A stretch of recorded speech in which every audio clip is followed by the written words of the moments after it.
வணக்கம். 7ஆம் வகுப்பு 2ஆம் பருவம் பக்க எண் 6இல் உள்ள இவற்றை கணக்குகள். இதில் தசம எண்களை கொடுத்து விரிவாக்கம் பண்ண சொல்லியிருக்காங்க. இப்போ இந்த 3 தசம எண்களை கொடுத்துருக்காங்க. இந்த 3 தசம எண்களை கொடுத்துட்டு என்ன செய்கிறாங்கனாக்கா விரிவாக்கம் பண்ண சொல்லியிருக்காங்க. விரிவாக்கம் பண்ணும்பொழுது நம்ம என்ன செய்யணும், இந்த 56.78 123.32 354.56 இந்த 3 எண்களை நம்ம விரிவாக்கம் செய்யணும். இப்போ அப்படி விரிவாக்கம் செய்யும் பொழுது முதல்ல என்ன செய்யணும், நம்ம பிரித்து எழுதிக்கலாம் ஈஸியாக. 50 கூட்டல் 6 கூட்டல் புள்ளிக்கு அந்த பக்கம் உள்ளதை பை 10 பை 100 பை 1000 அப்படின்னு சொல்லணும். அதாவது 10இல் ஒன்றுகள் 100இல் ஒன்றுகள்ன்ட்டு தசம எண்களை நம்ம குறிப்பிடணும்.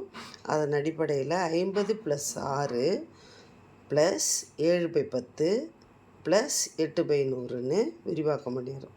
அதே போல் நம்ம 123.32ஐயும் 354.56ஐயும் நம்ம பிரித்து எழுதிக்கிறோம். பிரித்து எழுதிட்டு இப்போ விரிவாக்கத்தில் கேட்டிருக்காங்க இல்லையா, அதனால் நம்ம என்ன செய்யணுன்னாக்கா, இப்போ 50 எப்படி பிரிக்கலாம், 5 × 10. 6 நம்ம விரிவாக்கம் செய்யும்போது 6 × 1. அப்புறம் தசம எண்ணா இருக்கு இல்லையா 7/10, அதனுடைய இடமதிப்பு என்னது, இதனுடைய 5னுடைய இடமதிப்பு 10ன்றதால 5 × 10ன்னு போட்டிருக்கோம். 6னுடைய இடமதிப்பு 1ன்றதால 1 போட்டிருக்கோம். அதே போல் இந்த புள்ளி 7னுடைய இடமதிப்பு 1/10ன்றதால 10ஆல் பெருக்கியிருக்கோம். இங்கே புள்ளி 7 8 இந்த 8னுடைய இடமதிப்பு 100இல் ஒன்றுகள்ன்றதால இந்த மாதிரி விரிவாக எழுதியிருக்கோம். அதே போல் பாருங்கள், 2வது கணக்கை 1 என்பது 100வது இடத்துல இருக்குது. அதனால் 1 × 100 கூட்டல் 2 × 10 கூட்டல் 3 × 1.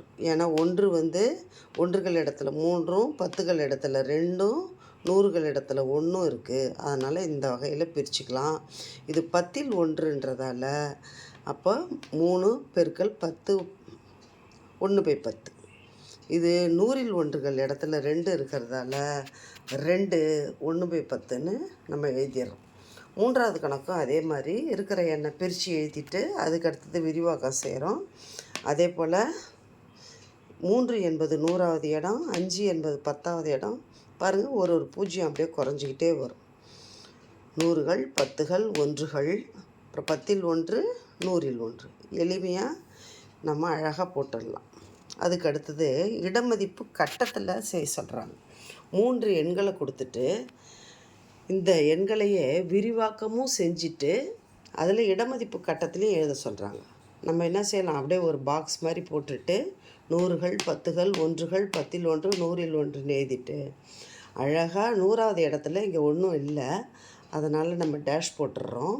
10கள் இடத்துல 5 இருக்குது, இங்கே 1கள் இடத்துல 6 இருக்குது, 10இல் 1 இடத்துல 7, 100இல் 1 இடத்துல 8. அந்த அடிப்படையில் இந்த 3 கணக்கையும் இடமதிப்பு கட்டத்திலே நிரப்பிடுறோம். இது முதல் கணக்கு. 2வது கணக்கு பாருங்கள், இதை மீட்டரில் கொடுக்க சொல்கிறாங்க. அதான் மீட்டரும் சென்டிமீட்டரும் கலந்து கொடுத்துருக்காங்க. அதை மீட்டர் என்ற அலகில் மட்டும் கொடுக்க சொல்கிறாங்க. அப்போது முழு எண்ணை அப்படியே எழுதிடணும்.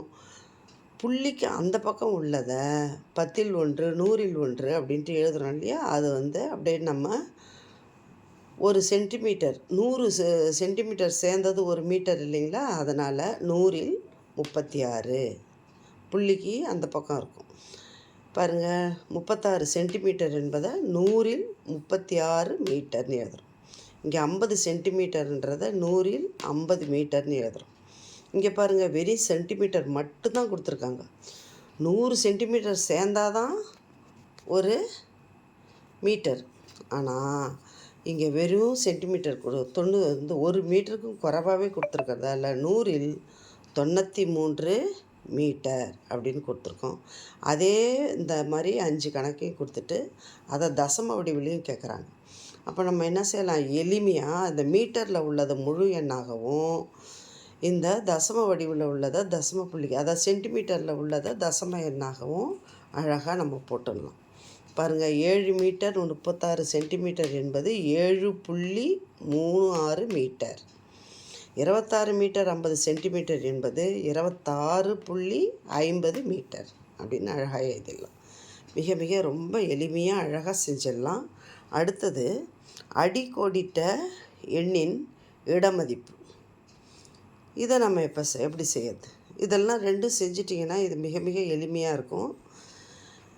ஏற்கனவே சொல்லி கொடுத்த மாதிரி தசம புள்ளிக்கு வலது கை பக்கமாக இருக்கிறது 10 முதல்ல இருக்கிறது 10 இரண்டாவது இருக்கிறது 100, மூன்றாவதாக வந்ததுன்னா 1000. உங்களுக்கு 2 இலக்கங்கள் கொடுத்துருக்கறதால இங்கே ஃபஸ்ட்டு கணக்குக்கு என்ன செஞ்சுருக்காங்க, 3 டேஷ் கொடுத்துருக்காங்க. அதனால் 3ன்னு போட்டு 10. ரெண்டாவது கணக்கு பாருங்கள், 6 டேஷ் கொடுத்துருக்கறதால 100. இங்கே தசம புள்ளிக்கு பக்கத்திலே இருக்கிற எண்ணன்றதால 10. இங்கே பாருங்கள் 9 அடிக்கோடிட்டுருக்காங்க. 9 100. இங்கே 2 10. மிக மிக எளிமையாக செஞ்சிடலாம். ரொம்ப ஈஸியாக நீங்கள் செஞ்சு நிறைய மார்க் வாங்கலாம். இந்த தசம எண்களில் அழகாக படிக்கலாம். இப்போ விரிவாக்க முறையும் உங்களுக்கு தெரிஞ்சிச்சு. அதுக்கடுத்தது மீட்டரு, சென்டிமீட்டர் இதை கொடுத்தாக்கா நம்ம எப்படி கன்வெர்ட் பண்ணுறது உங்களுக்கு அடிப்படையில் உங்களுக்கு தெரியணும். 100 சென்டிமீட்டர் சேர்ந்தது 1 மீட்டர் அப்படின்னு தெரிஞ்சிட்டாலே நம்ம எளிமையாக நம்ம என்ன செய்யலாம், இந்த கணக்குகளை அழகாக செஞ்சிடலாம். Thank you children.